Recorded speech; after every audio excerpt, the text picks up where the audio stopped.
Greetings and welcome to the Tuesday Morning Vodkast podcast. Yes, Jesus loves you.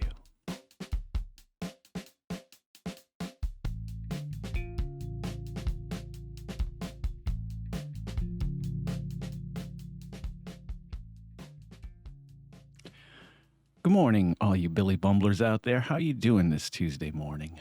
I'm doing pretty fantastic.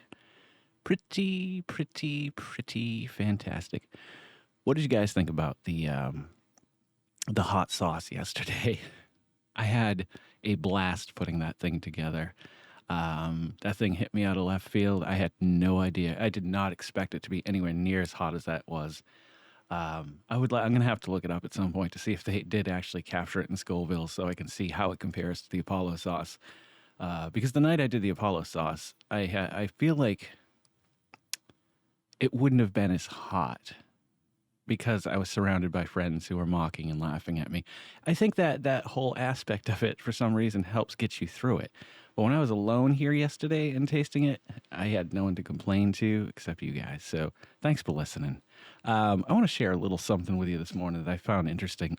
I haven't gone through a lot of my mother's old stuff in a long time, but recently, because of the DNA test,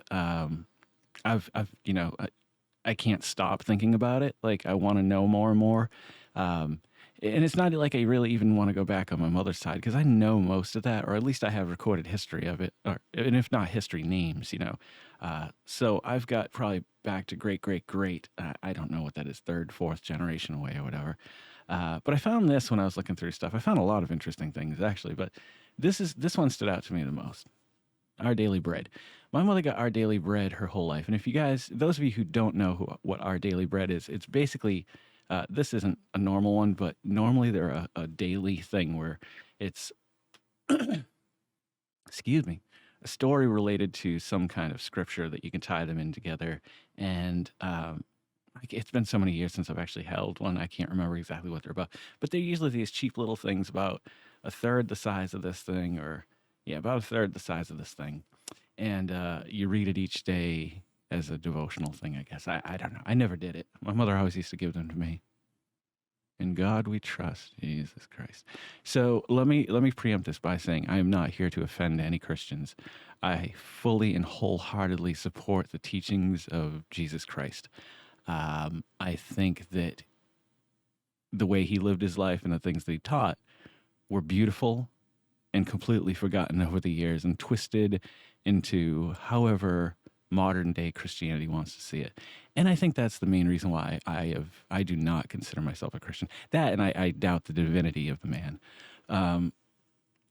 But the interesting thing about this is actually kind of a journal that started in 2015. And it went right up until, let me see. She died November 11th, 2016. That's July. I swear I saw one a little further along from there, but maybe I'm just crazy. Yeah. Anywho, when I opened this up, I expected to find, I don't know, maybe notes or something to us or stories or something like that. But this thing is completely filled up with prayers. Dear Lord, I can, and her handwriting, here, look at this.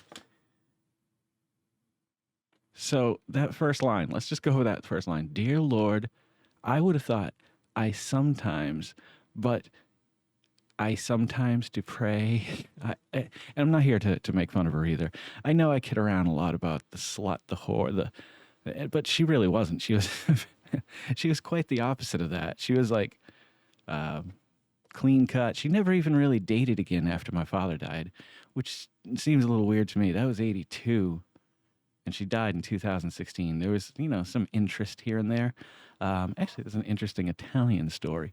I don't know if you're familiar with the Carpino family. But my mother was friends with this family, the Hastings. I can't remember. I know it was John and Jeff and Beth and Christine. So that was the 4 children. And Carolyn was one of my mother's best friends. They had this weird on again, off again thing where, like, one of them, I guess it's like my friendships, that happens in life. But I always viewed it as something weird, like, why is my mother and Carolyn not getting along this week? And then now that I'm 46, I look back and go, oh, okay, that's just life. But it was weird to me. The fuck with, oh, the Carpino family. So Christopher Carpino married Christine or Beth. I want to say it's Beth. I can't remember the whole lineage.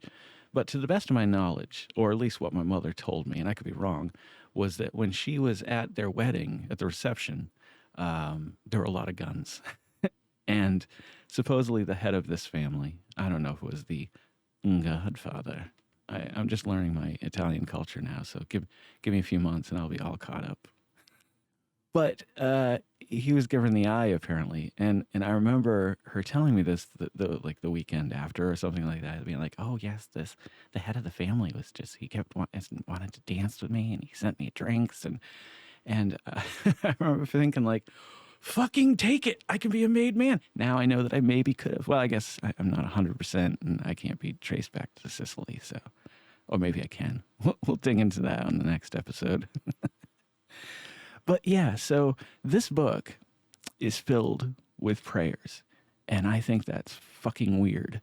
Like, I don't understand why you would write those down. Like, I'm not a praying man. I don't believe in a God. I don't believe that there is a sentient, caring, loving, all-knowing being that gives a shit about any one of us on this planet.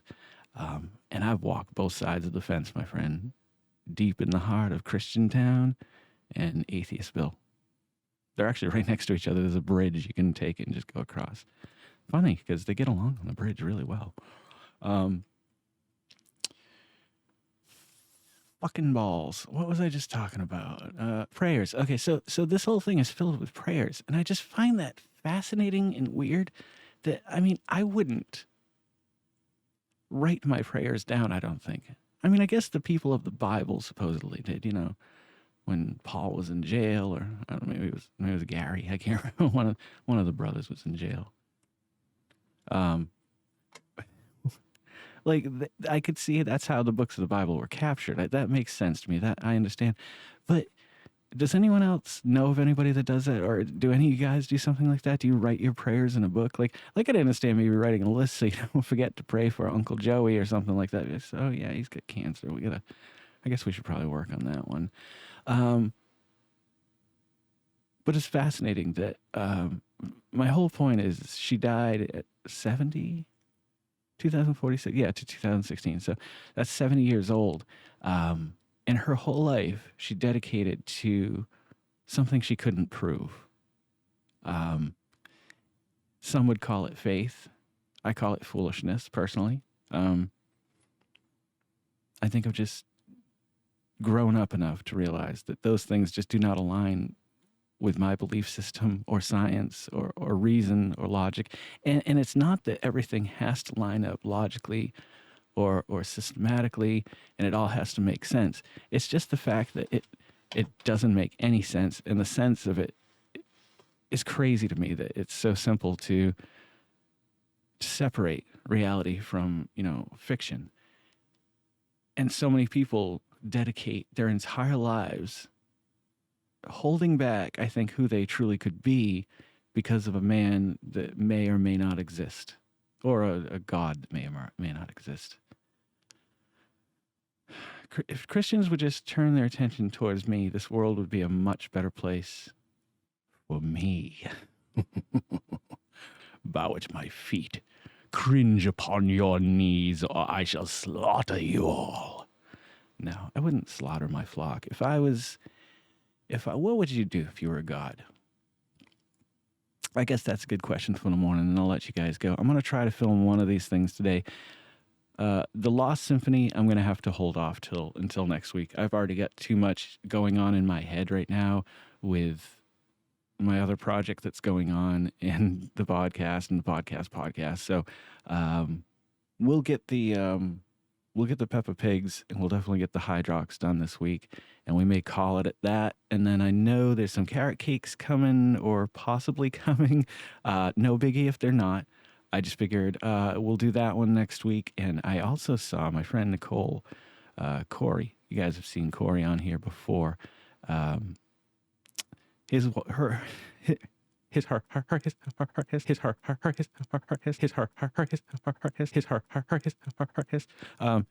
His wife is always on the lookout for things that I can eat or snack upon on here, and I appreciate that. Anytime you guys sending me links or images, I'm always just like, oh man, that means people are thinking about me.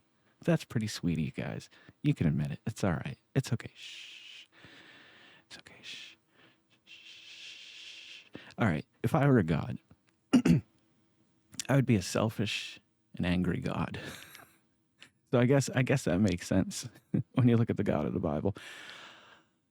I read something the other day that made so much sense to me. It's like it's the roundaboutness that okay, so God creates man, gives him free will, gives him the complete decision to do whatever the fuck he wants.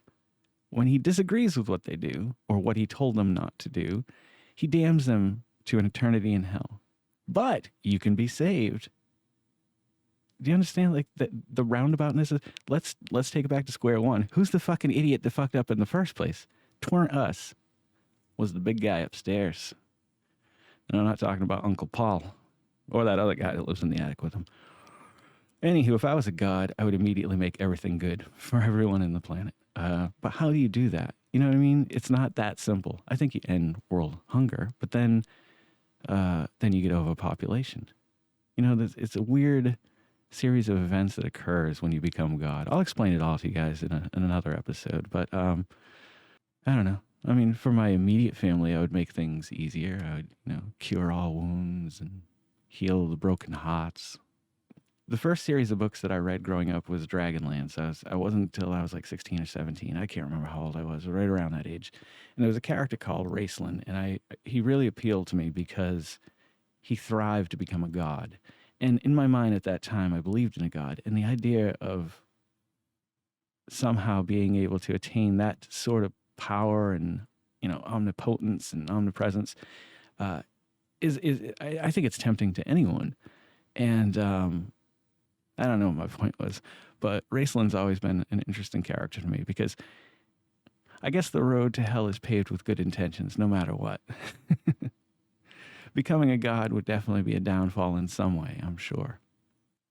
That's enough of this god nonsense for a Tuesday morning. Thank you guys for stopping by and checking us out. If you're loving watching these and listening to them as much as I'm loving making them, please smash that like button, comment, share, subscribe. It would really help me out. And hit that little bell icon to let you know every time I put out a new one. Don't forget to make somebody smile today and take care of each other out there. I'll see you guys in the next episode of the Vodkast podcast. Jason Oliveira, out. Boy, howdy. Oh, geez. Those Italians slept with everybody. It makes sense, Jess.